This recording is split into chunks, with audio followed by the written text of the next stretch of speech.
গতকালের থেকে আজকে একটা ভালো দেবিদ্বার এবং আজকের থেকে আগামীকাল যেন আজকের তুলনায় একটা ভালো দেবিদ্বার আমরা জনগণকে দিতে পারি। জনগণ আমাদেরকে বিনা পয়সায় ভোট দিছে, একটা পয়সা আমি খরচ করি নাই, একটা পয়সাও না। 100 টাকা একটা এমপি ইলেকশন করছে, আমি 100 টাকাও খরচ করি নাই।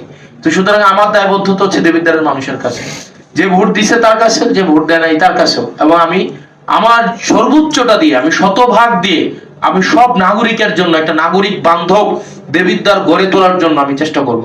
এবং আপনি একটা লাস্ট বলে যাই, লাস্ট 1 মিনিট, আপনি হচ্ছে মানে আজকে থেকে, এই মুহূর্তে থেকে 8 জনে 1 কোদাল মাটিও যেন না কাটে, সেই বিষয়ে আপনি ব্যবস্থা নেবেন।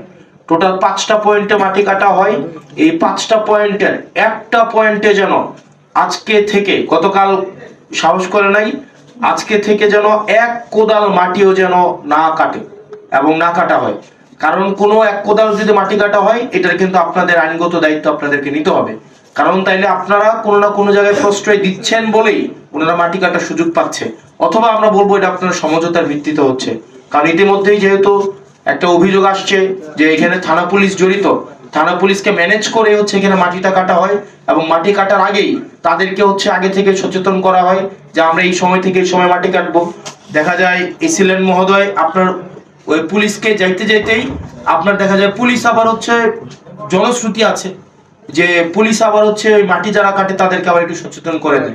এখন আপনি 1 লাখ টাকা 2 লাখ টাকা যে জরিমানা করেন, এটা তারা ইনভেস্টমেন্ট হিসেবে ধরে নেয়। মানে তারা যখন মাটিটা কাটে, এই জরিমানার টাকাটা তারা এটাকে একটা ধরেই নেয় যে এটা আমার মানে অপচয় ব্যয় হিসাবে এটা যাবে। তো সেই জায়গা থেকে তাদের এই খরচটা তাদের গায়েই লাগে না। তো সেজন্য আপনারা বিশেষ করে পুলিশের এখানে ভূমিকাটা হচ্ছে খুবই খুবই মানে গুরুত্বপূর্ণ, এই জিনিসটা আপনারা করবেন। আরেকটা বিষয়, বাজার স্থানান্তরকরণ।